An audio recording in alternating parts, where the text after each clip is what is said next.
Bien le bonjour à toutes et à tous, c'est Cryptéo et on se retrouve comme tous les matins à 9h30 pour faire le point sur les news macro, éco, crypto. Vous connaissez la chanson, les amis. Pas mal de choses à voir ce matin, j'ai envie de vous dire comme tous les matins. Mais là, on va revenir sur quelques sujets très importants sur ce qui se passe autour des hardware wallets actuellement. Il y a pas mal de choses. On va le voir aussi sur la sécurité ce soir pour ceux qui sont en direct, et puis vous allez voir la vidéo pour ceux qui sont déjà sur YouTube. Pas mal de points, et on va faire aussi un gros rappel sur ce qui se passe sur Ethereum, le stacking d'Ether, etc. depuis la mise à jour de Chapella. Donc pas mal de choses, restez bien jusqu'au bout de la vidéo parce que c'est à la fin de la vidéo qu'on va discuter de tout ce qui se passe sur Ether. Il y a quand même pas mal de choses à surveiller. En attendant, si vous êtes déjà jusque là, que si vous avez cliqué sur la vidéo, merci à vous.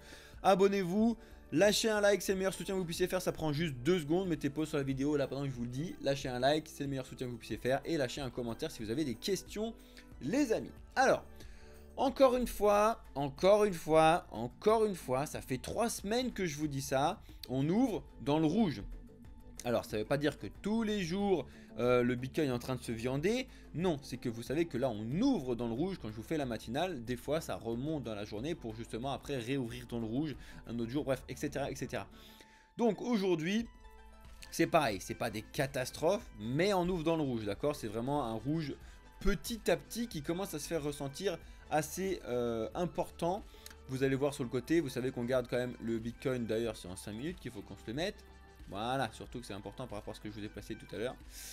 Alors, aujourd'hui, en termes de news macro, pas énorme. Vous savez qu'hier, pour ceux qui sont sur les VIP, je vous ai dit à quel point c'est important de regarder les news macro, mais vous savez aussi que c'est demain les news macro qui sont très importantes parce que c'est l'indice PCE à surveiller. Même si aujourd'hui, vous savez que vous avez les annonces de chômage aux États-Unis, etc. tout à l'heure à 14h30, donc il y a quand même quelques news importantes, mais c'est pas non plus les plus importantes à surveiller. Voilà, donc ça c'était point de vue macro, ce qui se passait aujourd'hui à surveiller. Et on va faire un petit point Bitcoin comme d'habitude sur le début de mes vidéos. Alors ce que je vous disais tout à l'heure, c'est que j'ai bougé cette résistance là bleue qui était anciennement au 27 800. Parce que je trouvais qu'elle était plus, je l'avais mis à ce moment là pour un moyen court terme, vous savez, donc je bouge en fait, je me sers du jaune et des bleus clairs pour faire du moyen court terme. Donc je me suis permis de descendre cette résistance, je vous le mets en direct avec vous, on va le surveiller justement de très près maintenant, à cause en fait du pic qu'on a eu rebond dessus, reparti de la franchissement à la hausse et de revenir taper dessus pour repartir. Donc c'est pour ça que je vous ai mis ce trait bleu clair ici, et aussi par rapport à ce qu'on a déjà eu, où on a déjà essayé de le franchir plusieurs fois, on a complètement bloqué, donc c'est plus une zone que pile poil, hein. Là elle est à 26 250 et à 26 251 pardon, et là vous voyez qu'actuellement en termes de 4 heures c'est important à surveiller parce que pour l'instant on est en dessous, donc ça va être à surveiller les 26 dernières minutes là. Il faut vraiment surveiller ce que va faire cette bougie de 4 heures. Est-ce qu'elle va clôturer en dessous comme c'est en train de le faire? Est-ce qu'elle va remonter pour clôturer juste au-dessus? Ça c'est très important en termes de charte dessus, vous le savez très bien. Après, il ne faut pas oublier le fondamental et les news que vous avez sur le côté comme d'habitude. Donc, on va le surveiller de très très près. N'oubliez pas, on en a parlé hier, risque des 25 000 à ne pas négliger, risque des 22 000 à ne pas négliger, etc. Par contre, comme vous l'a dit Alex ce matin, on a déjà eu une belle baisse. Donc là, niveau liquidité, vous le voyez que par exemple, à surveiller, parce que ici, sur la mèche qu'on a faite cette nuit, encore une fois, hein, les Asiatiques, là, ils ont été encore violents là-dessus. Encore une fois, cette mèche est venue récupérer la liquidité qu'on avait laissée sur l'ancienne mèche. Donc c'est aussi potentiellement un gros signe de repartir, d'accord ? Surtout qu'Alex vous l'a montré tout à l'heure sur la map de liquidité, toute la liquidité elle est ici en dessous des 27 200, donc il y en a partout ici. C'est pas du tout impossible que là on refasse un dernier tour sur les 27 200 et on reparte. Vous voyez que là depuis un certain temps, les plus hauts sont de moins en moins hauts et les plus bas sont de plus en plus bas. D'accord? Donc c'est ça qui est important. Est-ce qu'on est en train de faire une tendance baissière là? On est en train de le surveiller de très près avec Alex. On va voir ça. Mais vous savez qu'il y a de la liquidité qui est énormément laissée là-haut. Après, vous savez qu'aussi macro, il y a énormément de liquidité qui a été laissée aux alentours des 20 000, etc. Donc à surveiller. Voilà, c'était le petit point rapide sur Bitcoin. On va maintenant aller sur les news parce qu'il y a quand même beaucoup de choses à voir ce matin. Première chose, justement, C'est un petit peu contradictoire avec ce que je viens de vous dire, mais il faut le voir justement dans ce sens-là parce que c'est important. Il y a 2 news de ce matin qui sont tombées, qu'il faut regarder, qui parlent de ça y est, on est reparti en bull market. C'est le début d'un bull market. Donc, à chaque fois, je vous dis, il faut toujours prendre des pincettes, il faut toujours faire ses propres recherches, etc. En tout cas, vous avez un excellent article sur Cryptos. Je vous mettrai tous les liens dans actualité sur le Discord, comme d'habitude. Je tiens aussi à préciser pour ceux qui sont en direct, si vous n'avez pas vu la petite information qu'on vous a mis sur Discord dans la partie annonce. On a pris vos remarques sur le nombre de salons qu'il y a dans Discord et l'organisation, donc on est en train de revoir ça avec Deadpool pour vous organiser le Discord beaucoup mieux. On va enlever certains salons, mais on va pas enlever de la qualité, de la quantité, pas du tout. C'est juste qu'on va regrouper certaines choses pour que justement ce soit sous forme de fil. On vous expliquera tout ça bien évidemment. On va aussi organiser une Ask Me Anything avec tout le monde, que sur Discord, pas en live, etc. pour discuter entre nous. Bref, si vous ne l'avez pas vu, je tiens à vous le rappeler maintenant. En tout cas, voilà, vous avez cet article là parce que vous avez des maps de Glassnode qui sont très intéressantes pour dire que les gagnants sont supérieurs aux perdants et c'est en train de remonter et les pertes sont en train d'être de moins en moins. C'est ça qu'il faut surveiller en fait, c'est que on a de moins en moins de pertes, donc c'est potentiellement le signe du début d'un bull run. Pourquoi ils disent ça? Quand tu regardes le graphique, c'est parce que c'est un petit peu ce qui s'était passé ici. En 2019, on avait commencé à remonter et c'était à partir de là, on va dire 2020, fin 2020, qu'on a reparti sur, qu'on est vraiment validé sur un Bitcoin. C'était plutôt pour moi fin 2020, 2021. Donc tu vois, on n'est pas encore reparti dans un bull run. Pour moi, c'est juste que ce qu'ils disent, c'est que potentiellement le plus bas a été fait quand on l'avait fait, donc aux 16 000, et qu'on n'ira pas plus bas. Et que là, l'oscillement qu'on a entre les 25, allez pour prendre large, plutôt même si on est sur des 27 pour l'instant, 25, 27 et les 30 000, c'est un bon signe pour pouvoir repartir à la hausse. En tout cas, c'est ce qui est analysé là-dessus et c'est ce qui est à réfléchir par rapport au passé. Tu vois, regarde là-dessus, pardon. 2015-2016 et après on a pu repartir doucement pour faire le bull run en 2017. Pareil 2019 on a touché le bas pour pouvoir repartir doucement fin 2020-2021. Là du coup est-ce que 2023 on est en dessous et on va pouvoir repartir? Ça c'est un ratio profit loss, hein, c'est pas le graphique directement, donc comprenez aussi le truc logiquement, d'accord? Donc si ça vous intéresse je vous mettrai tous ces articles là comme d'habitude. Autre news qui est signe potentiellement, attention prenez les pincettes, surtout ce qui se passe la nuit en ce moment. C'est ce qui a été relevé par CZ, mais qui a été relayé un petit peu de partout. C'est que la télévision en Chine a parlé de crypto. Donc c'est juste énorme. Vous savez que les Chinois ont été interdits de toucher aux cryptos, et etc. pendant le bull market. Là, c'était juste exceptionnel. Bref. Et à chaque fois, je faisais que de vous dire, c'est que s'il y a bien un signe parmi les autres sur les cycles les cycles crypto, c'est que pour l'instant, les derniers cycles, c'était que quand la Chine réacceptait les cryptos, que c'était plus ou moins le bas a été fait et qu'on allait pouvoir repartir doucement, même si après il y a un moment où ça allait péter un câble à la hausse. On n'y est pas encore. Lui il dit que c'est a big deal. N'oubliez pas que les Chinois qui parlent de crypto, c'est très important parce que historiquement, c'est ce qu'il a dit, c'était des sources de bull run. Donc encore une fois, le passé ne prédit pas du tout le futur, il fait que de le dire, c'est pas un conseil d'investissement, etc. Mais le passé est intéressant à connaître, même indispensable à connaître. Alors, prenez des pincettes à tout ce que je vous dis, mais c'est quand même important et intéressant à remarquer. Et on se garde le Bitcoin sur le côté en direct. Ensuite, alors ça c'est les deux gros sujets que je voulais voir avec vous. Alors je vous l'ai dit, on avait parlé de Bitcoin, on va parler des hardware wallets et puis tout à l'heure en fin, très important, on va parler d'Ether. Au milieu il y aura plein de petites news, mais ça c'est très important. Alors vraiment très important. On a de gros soucis sur les hardware wallets en ce moment. Et aussi parce que je vais faire un petit point sur Metamask juste après.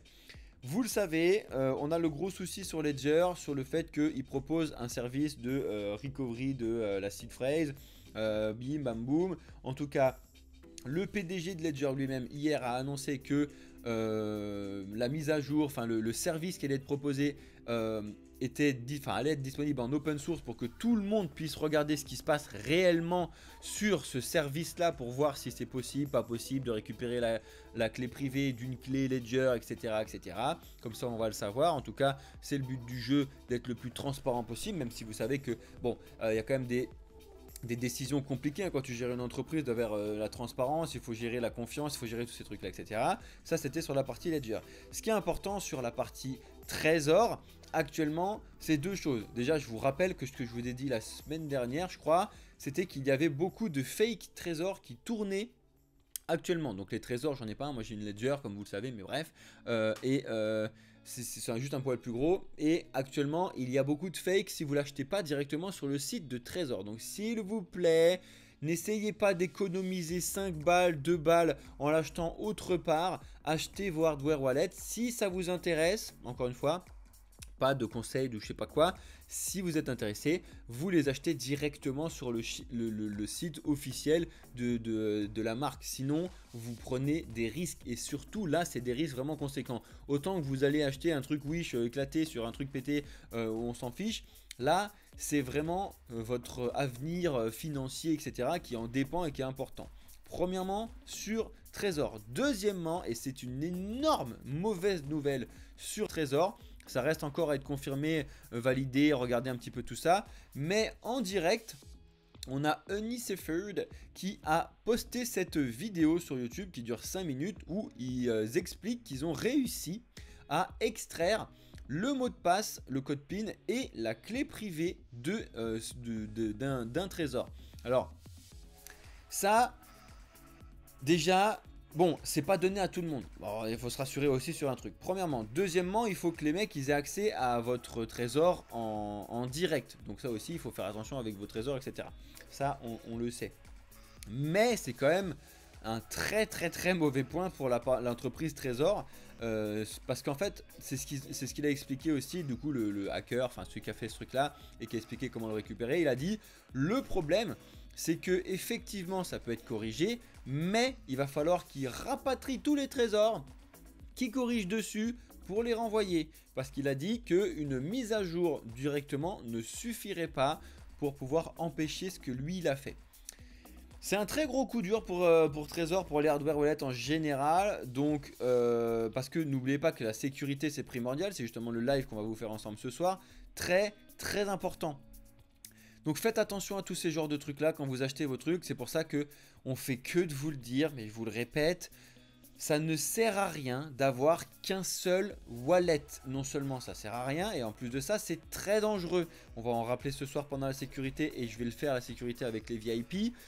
C'est très dangereux, très fortement déconseillé. Il y a encore des gens qui disent bon bah c'est bon, j'ai un ledger ou j'ai un trésor, je suis libre pour toute ma vie. Non.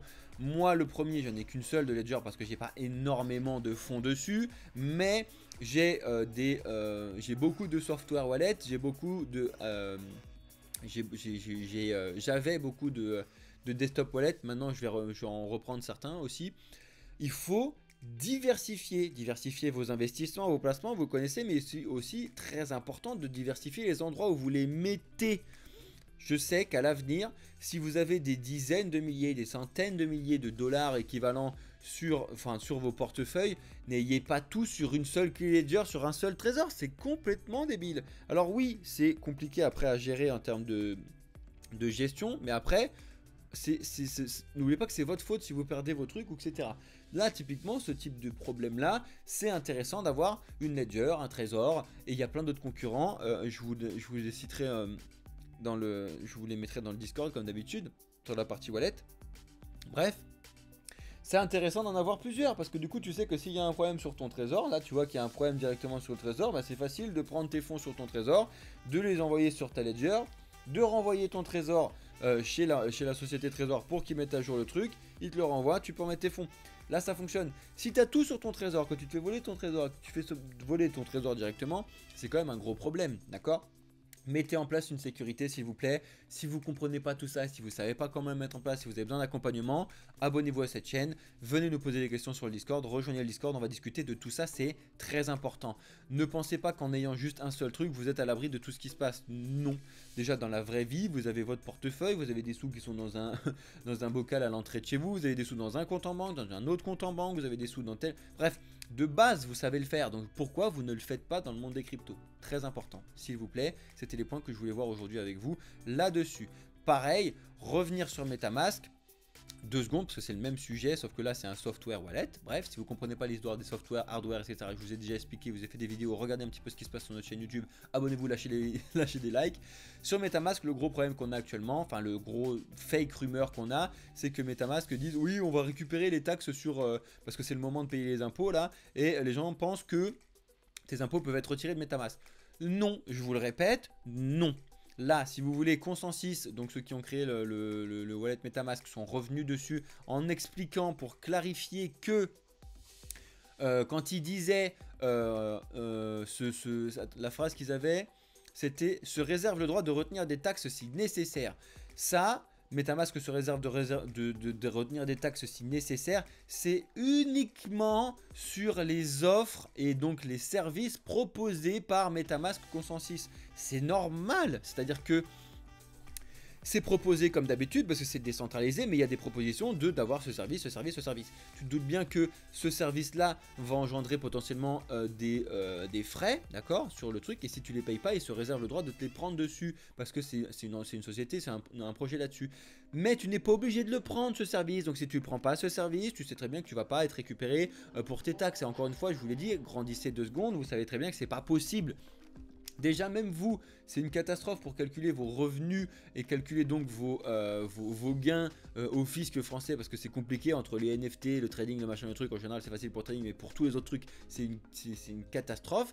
Donc, vous doutez bien que pour Metamask, c'est encore plus compliqué. Donc, non, Metamask ne récupérera pas vos Ethers pour les filer à l'État français. Déjà, parce que l'État français, il n'en veut pas de vos Ethers. Ça n'est pas possible. À gérer, ça n'est pas possible. Vous savez que si c'est pas possible, c'est que c'est pas possible. Point. Donc on va pas revenir non plus 1000 fois là-dessus. Par contre, c'est important de revenir aussi sur les problèmes qu'il y a sur certains trucs en termes de sécurité. Certaines adresses IP ont été leak et de Metamask, etc. Ça vous le savez. Vous devez avoir un VPN. Moi personnellement, mon adresse IP qui sort de mon Metamask parce que je suis connecté à tel ou tel endroit, bah il s'éclate les mecs. J'ai un VPN, je le change tous les 2-3 jours. Très bien, intéressant, ils vont avoir mon adresse IP, qu'est-ce qu'on s'en fout. Et en plus de ça, il faut en ouvrir plusieurs des Metamask. Et puis il faut pas avoir que des Metamask, il faut avoir des Rabi Wallet comme adore Mathéo chez nous, il faut avoir un Trust Wallet, etc. Diversifiez tous ces trucs là, comprenez l'écosystème et vous allez voir qu'après vous aurez plus de problèmes. D'accord? Désolé, j'ai passé un petit peu de temps là-dessus, très important. Ensuite, ça c'est une bonne news, je trouve ça intéressant. On a Brave, donc si vous connaissez pas Brave, c'est l'équivalent de Chrome, Firefox, etc. Mais où il n'y a pas de pub, donc ça peut être super cool pour vous. Et en plus de ça, ils ont leur propre crypto qui s'appelle le BAT, bref. Et ils s'associent avec BitPay pour justement proposer des services et continuer à essayer de démocratiser l'écosystème crypto, les paiements crypto, etc. Donc c'est une bonne news. Comme d'habitude, je fais que de vous le dire, sur Twitter, il se passe quand même pas mal de choses. Ça c'est très drôle parce qu'on l'a vu tourner un petit peu partout et ça me fatigue. Je vais peut-être mettre le même titre que sur la vidéo YouTube de ce matin, mais en même temps ça fait cliquer, c'est clair, mais c'est pas vrai. Elon Musk déconseille les cryptos et remet en cause son soutien au Dogecoin. Non, c'est pas ce qu'il a dit. Ce qu'il a dit, c'est tout simplement qu'il fait exactement comme nous, il ne fait pas de conseils en investissement. Donc là maintenant, tu peux le retrouver. Je ne conseille à personne d'acheter des cryptos ou de miser sur le Dogecoin. Ça ne veut pas dire qu'il déconseille les cryptos ou qu'il déconseille le Dogecoin. C'est comme nous, on vous dit attention, ça n'est pas un conseil d'investissement, on vous conseille pas de faire ci et ça ici. Il ne faut pas voir l'opposé direct, d'accord ? Très important, effectivement c'est un titre putaclic qui marche très très bien. Je songe et je réfléchis potentiellement à mettre le même titre sur la vidéo YouTube de ce matin. Ceux qui ont la vidéo YouTube là, si vous avez cliqué pour ce titre là, c'est pas non plus complètement faux, c'est intéressant de voir ça. Là le but du jeu c'est qu'Elon Musk il doit se protéger aussi parce qu'après s'il fait de l'incitation et du conseil, après derrière il peut se faire taper sur les doigts. Donc c'est normal de dire qu'il ne conseille à personne d'acheter des cryptos en général et qu'il conseille à personne d'acheter du Dogecoin. Lui pour le coup il fait que de le dire, il aime bien le Dogecoin parce que c'est un chien, parce que c'est une blague, parce que c'est marrant, parce que c'est intéressant de voir ce qu'on peut faire avec la technologie, etc. De pouvoir utiliser des paiements, de pouvoir être un petit peu anti-social, entre guillemets. Bref, c'est tout ça qu'il aime bien dans les cryptos. Après, de dire que c'est déconseillé de le faire, non, c'est pas vrai. Juste, il ne conseille pas, il ne fait pas de conseil d'investissement exactement ce que nous on fait. Donc c'est ce qu'il a dit sur cette sur cette interview. Si ça vous intéresse, je vous mettrai tous les liens dans la description comme d'habitude. En tout cas, c'est très intéressant. Moi, je trouve ça très très drôle. Mais en fait, c'est aussi pour rebondir sur ce qu'avait dit CZ la semaine dernière, qui expliquait qu'il ne comprend pas pourquoi le Dodge existe encore, sachant que ça sert à rien. Et ensuite, il disait que Musk était trop bullish à chaque fois et qu'il commandait un petit peu tout ce qui se passait sur le Dodge. Bon, il y a des pour, des contre, etc. C'est analysé, c'est débattable, on est bien d'accord. On peut débattre de tout ça dans les commentaires, c'est très intéressant. En tout cas, moi, ce que je trouve dans le monde des cryptos que je trouve intéressant, c'est justement l'accès à la liberté. Toi, t'aimes bien, bah, moi, j'aime pas, bim, hop, on s'en fiche, on discute, on voit comment ça fonctionne, mais au moins, on peut le faire. Alors qu'actuellement, si tu dis j'aime pas le système bancaire, bah, t'as pas le choix, t'es obligé d'y aller. Ça, c'est un problème. Bref, on en discutera et vous en discuterez directement sur la partie finance centralisée avec Marc le dimanche, etc. sur la chaîne YouTube, sur la chaîne Twitch et TikTok. Et en même temps, on vous remettra la rediffusion sur YouTube. Bref.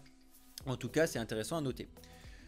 Ensuite, Michael Saylor relève un beau problème sur enfin, c'est pas un problème, c'est un débat sur les États-Unis. Encore une fois, vous savez très bien actuellement, la régulation est tellement floue aux États-Unis de partout qu'il faut se poser vraiment des questions. En tout cas, c'est ce qu'il relève. Il relève aussi la peur que les États ils ont sur les stablecoins, etc., etc.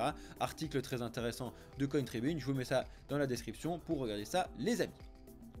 Ensuite, on continue avec Paul Krugman, qui est donc celui qui a gagné un prix Nobel de l'économie en 2008, qui explique qu'il faut faire très attention sur la dédollarisation.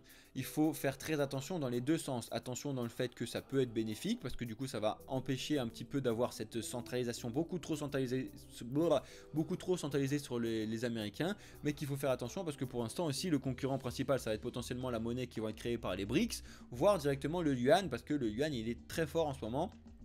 Du moins il commence à devenir de plus en plus fort, donc il faut voir aussi ces trucs là, ne pas passer d'un endroit catastrophique à un autre endroit catastrophique. Il faut essayer de trouver une solution pour décentraliser. Il n'a pas du tout parlé des cryptos à l'intérieur, ou pas que j'ai lu en tout cas, mais en tout cas c'est intéressant à écouter ce qu'il dit dessus pour un prix Nobel d'économie. Bref, à voir un petit peu comment ça fonctionne, c'est intéressant, je vous mettrai tous les liens dans la description. Ça, je trouve ça drôle.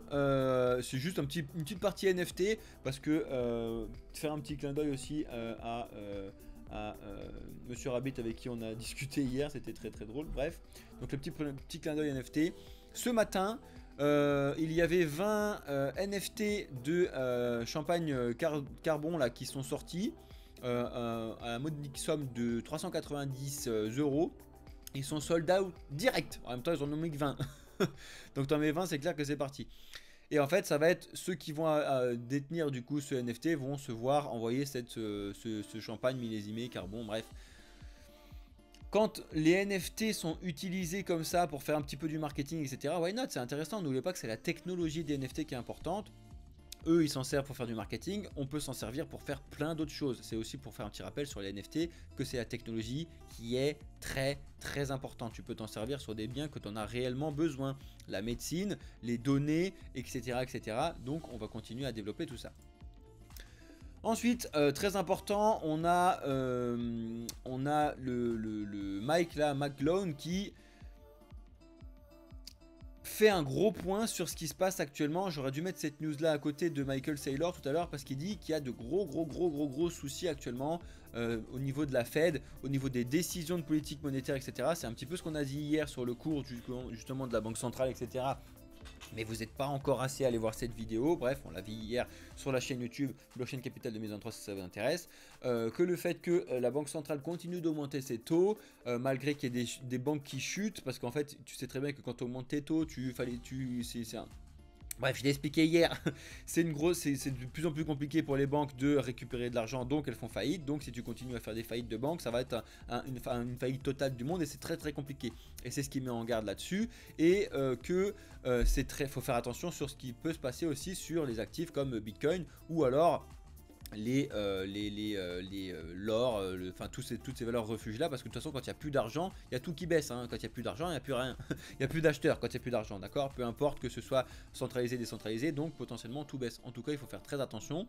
Vous savez que c'est le sujet actuellement, la dette aux États-Unis, voir s'ils rehaussent le plafond, parce que là le plafond l'a explosé. Ils ont encore 5 jours pour décider de tout ça. On va suivre ça de très près, les amis. Ensuite, Ça y est, c'est les news que tu attendais. Potentiellement, tu as cliqué aussi sur la vidéo pour ça.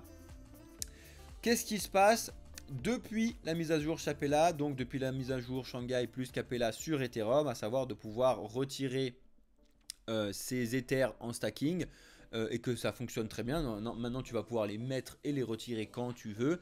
Qu'est-ce qui se passe depuis cette date? Eh bien, c'est très simple, c'est exactement ce que je vous avais dit le 12 avril dernier. Je vous avais dit maintenant, ça va faire plus ou moins l'effet inverse que ce que tout le monde attendait, c'est-à-dire que tout le monde attendait que ça allait baisser parce que tout le monde allait vendre leurs Ethers parce qu'ils sont rentrés de rien. L'effet inverse, je vous l'avais dit. Attention, vous négligez aussi beaucoup que si jamais cette mise à jour se passe bien, c'est-à-dire que tout va bien, les gens qui attendaient de le faire parce qu'ils voulaient voir si ça se passe bien, parce qu'ils avaient du coup peur d'avoir un problème dessus, le font parce que maintenant ça se passe bien. Ça a été vérifié déjà dès les premiers jours quand je vous l'avais dit, et ça se vérifie encore plus. Il y a de moins en moins de retraits.